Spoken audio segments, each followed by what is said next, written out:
Fun fact, I think this is the first time I've recorded something that was off helmet cam, like with a secondary camera, so this feels very, very weird, but I'll keep it very, very short and we'll get to the video.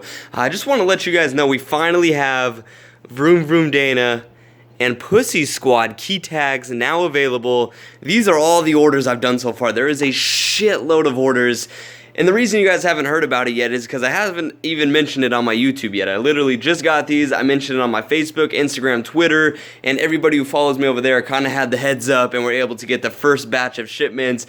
So if you don't follow me over there, you miss out on first things like this. And when I release something brand new, because I can't necessarily get to it on YouTube right away. But like I said, we have these VroomVroomDana key tags / keychains embroidered. They are beautiful, man. They are like fire engine red with the white writing on it, and it's just it's so sick. Here, I'll try to get as close as possible, but man, these things are awesome. But not only that, we have colored Pussy Squad stickers now available on VroomVroomDana.com. Also, you guys have been asking for these for so long, and I finally went out. I talked to my boy over at RCG, Red's Custom Graphics, which if you ever need graphics made, be sure to check them out, man. I always leave a link down in my bio if you want to get stickers of your own made. Does quality ass work. We got gold metallic, we have pink, we have silver metallic, blue, black, green, and red.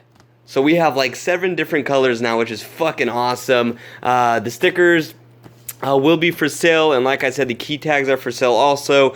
These are only $7.99, so they're pretty fucking cheap, and it's going to be free shipping to anywhere in the US of motherfucking A, and if you live anywhere else in the world, you guys, it's only $1 for shipping.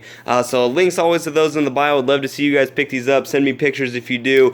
Sorry I didn't mention it earlier, but to everybody who follows me on my other social platforms, congratulations. With that being said, let's get to the video, you guys. Okay, I should probably include it because it probably looks weird in that. Let me take you to what they actually look like. Gold metallic, the silver metallic, pink, blue, green, white, red. They're beautiful. The silver's not showing up too well because the light is hitting it weird right now, but they're fucking sick, man. They're so dope. So you want to learn how to do a wheelie? Well, I think you've come to the right place.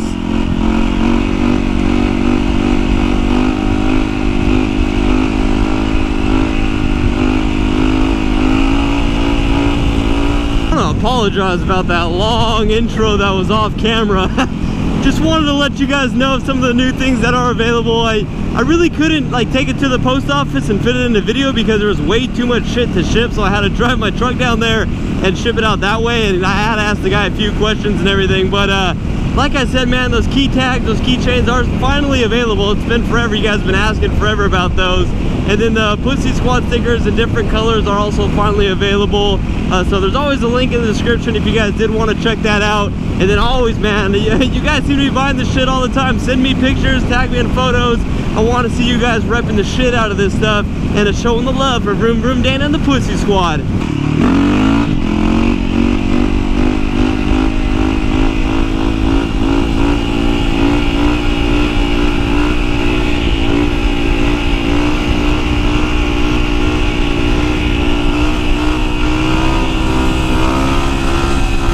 So there's a few things when it comes to doing a wheelie. The biggest thing is commitment. I mean, that's the #1 thing you are going to need when it comes to doing a wheelie is commitment. Yes, more commitment than you're showing your girlfriend right now, you fucking asshole. Go buy her some flowers or some shit. Fucking participate in the relationship. Now, I'm not saying I'm the best person at wheelies, but hands down, I know I'm not the best person, but I know how to do a wheelie, and for that I think I can make a video on how to do a wheelie, or at least on how I do a wheelie, and 99.9 fucking % of the other population does a wheelie. So like I said, commitment's the biggest thing. Another thing I like to think about when I do a wheelie is what gear to start in, and personally I would recommend second gear. That's where I start all my wheelies is in second gear. You don't want to start in first. First has way too much throttle. First has way too little of like a gap to fuck up. That's the best way to put it. Like, for example, let me show you.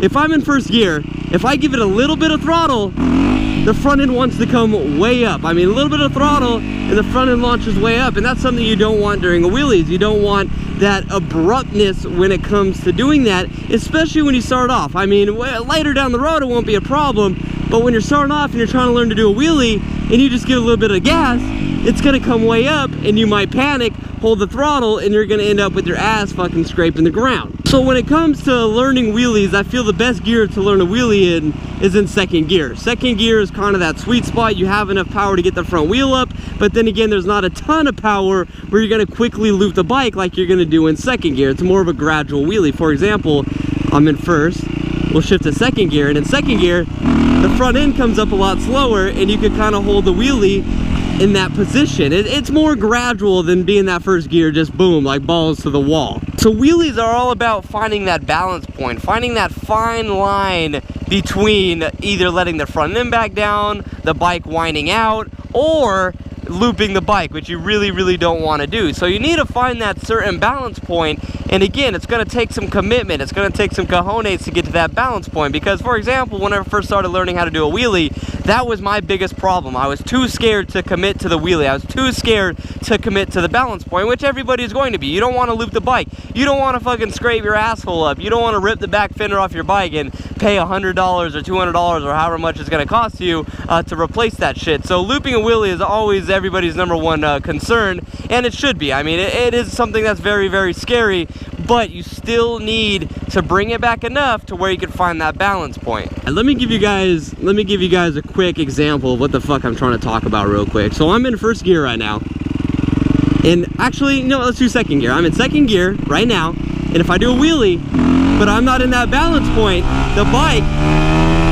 is just gonna wind out. The bike is gonna over rev, and the front end is going to go down. Was I doing a wheelie? Yes. Was it a pretty wheelie? No, but I was doing a wheelie. But when you're not on that balance point, you're going to be giving it too much throttle, and eventually your bike is going to over rev and the front end's going to come down because the bike doesn't have power to keep the front wheel up anymore. So yes, you're doing a wheelie, but you're not going to be able to do a long wheelie because you're not in that balance point. All right, so let me give you guys another example now. So we're going to do the same exact thing, second gear. This time we're gonna bring it up and see the bike is not overwinding. You could see the throttle hand, it's just gradually giving a little twist every now and then to keep the front end up. And now that way I'm on my balance point, the bike isn't over revving, and I can hold a wheelie a lot farther. So it's all about finding that fine line in a wheelie. It's all about finding that balance point. And when you do find that balance point, you'll be able to hold the wheelie for a longer time. Now the number one thing I'm gonna tell you guys to do when practicing a wheelie, the number one thing, and it doesn't matter if you hear this from me or somebody else, this is hands down the most important info you will ever get to when it comes time doing a wheelie, and it's a habit to get into, and that is to keep your foot on the back brake. That is the number one rule when doing a wheelie. Not fucking this, not fucking that. Now you gotta wear a condom when you do a wheelie because you're gonna bust a load for the first time. It's keeping your foot on that back brake, because if you're doing a wheelie and you start to go back too far, say you're learning how to do your wheelies, you're starting to get more comfortable, and you go past that balance point. Once you get past that balance point, you're not going to be able to put the front end back down by yourself. You're going to need help with the rear brake. So if you're doing a wheelie, you pass that balance point, and your foot is not on that back brake, you're going down. Either your fucking back is getting scraped up, your ass is getting scraped up, your fender's going to get ripped off, your handlebars are going to get bent, whatever it may be, something bad is going to happen if your foot is not on that back brake. How do I know this? I've actually done it before. When I first started doing wheelies, I thought I was too good for the back foot brake. It just didn't feel comfortable for me, so I never kept my back foot there.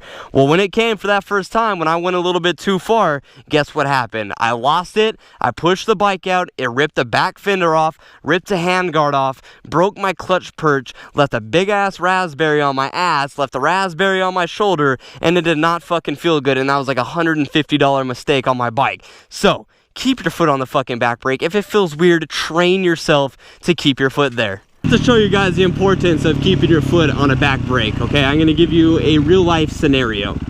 So we're going to turn around again.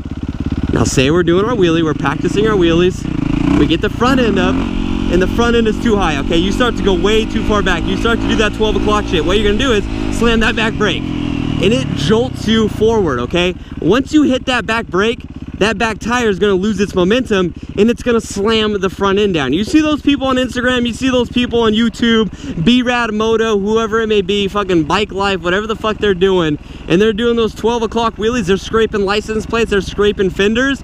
Guess what? Their foot is on the back brake, because if you commit that much to a wheelie, you're not going to be able to bring it back down without fucking tapping that back brake. So it's all about control on that back brake. Learn to keep your fucking foot on that back brake. That is the #1 thing I could tell you guys. Another thing that's a lot easier to help you learn wheelies is to do a wheelie on an incline. You guys seen it at the beginning of this video, I did it up that hill. That's a very, very easy hill to do a wheelie on. Very, very easy. The balance point is a lot larger when you're going up a hill, and you can tell I'm on an incline right now. So when I'm doing a wheelie up this, my balance point is a lot easier than if I was on straight ground. I mean, this isn't the biggest hill, so it's not a lot easier, but if you find a steep hill and you're doing a wheelie up it, it's gonna be a lot easier to do that than on flat ground. So go out for your first time, find a hill with a slight incline, keep your foot over the back brake, get in second gear, and practice your wheelies, okay? You're gonna be scared. You're gonna have those ones where you go up and you bring it down. You're gonna go up, you're gonna over rev. It's gonna happen. It happens to the best of us. It took me a week. It took me 2 weeks to learn a wheelie. You gotta be patient. You gotta commit to your wheelies. You gotta not necessarily not be scared, because it is gonna be scary when you learn how to do a wheelie, but you gotta overcome that fear and find that balance point, because that balance point is gonna feel like it's way back there, when in all reality, it's really not. But trust me, it's gonna feel like it is. So yeah, you guys, I mean, that's what I gotta tell for you, man. Keep it in second gear, back, foot over the back brake, and just be patient, man. A lot of practice, and then you'll be able to start going second gear wheelie, shift into third gear. See, now I'm in third gear and the RPMs are even lower, so I'm going to be able to hold out this wheelie for a very, very, very long time before the motor wants to over rev, because I'm in third gear. All right, it's a higher gear than second, so you're going to learn this stuff as you progress through wheelies. I don't want to tell you guys right now how to like shift during a wheelie and shit, because that's shit you don't need to necessarily know at the moment. Just go out there, practice your wheelies. Once you start getting comfortable with them, as you're going up in a wheelie, you could shift that wheelie, and then if you shift the wheelie, you're going to be able to hold a wheelie for even longer. So it's all about finding that fine line, and that's honestly the best info I could give you guys about about going out there and learning how to do a wheelie. Actually, I feel like I did a lot better on that on that wheelie video than I thought. I thought I was just going to be a jubilee of jubilee, and I was going to be like fucking blah blah blah blah blah blah, and you're just like, what the fuck are you talking about? I feel like that actually ended up all right. So yeah, man, it's a lot of practice, you guys. You just got to keep practicing and practicing and practicing. And those power-up wheelies are going to work for pretty much any bike, 99% of bikes. If you're on a fucking KX100, if you're on a KX125, YZ250, WR450, you could be on a GSXR 600 or a fucking Harley 1200, whatever the bike may be, 99% of you are going to be able to do a power-up wheelie, because bikes have plenty of power. Either if it's in second gear, or if it's a smaller bike, it might be easier to start in that first gear. So you just got to find that sweet spot, man. But power-up wheelies are going to work for majority of the bikes. Unless you're on like a TTR 125 that is bone stock, you might have to do a clutch-up wheelie. But then again, those are just as easy, man. It just adds one more step to the mix. All the other rules apply. It's just, let me see if there's anybody behind me. But for example, if you got to clutch up a wheelie, you just pull in the clutch a little bit, give it gas, and dump the clutch, and then the front wheel comes up. It's the same exact thing. So a little bit of gas, pull the clutch in, and then you're going to get up. So it's going to apply on everything you do. Those clutch up wheelies, it just adds one more step to the mix. You're going to do everything the same, just you're going to have to dump the clutch and get the front wheel up. But then again, 99% of you guys aren't going to have to worry about that shit. So there it is, man, how to wheelie. Any more questions, anything, please let me know down below in the comments. I'll gladly help you guys out if you have any more questions at all. And yeah, that is VroomVroomDana. That is the Pussy Squad. Thank you guys so much. I'm glad I could finally make this video for you. You guys have been asking for it forever. So I hope it did help. Well, you guys, thanks for dropping by. Subscribe if you're new.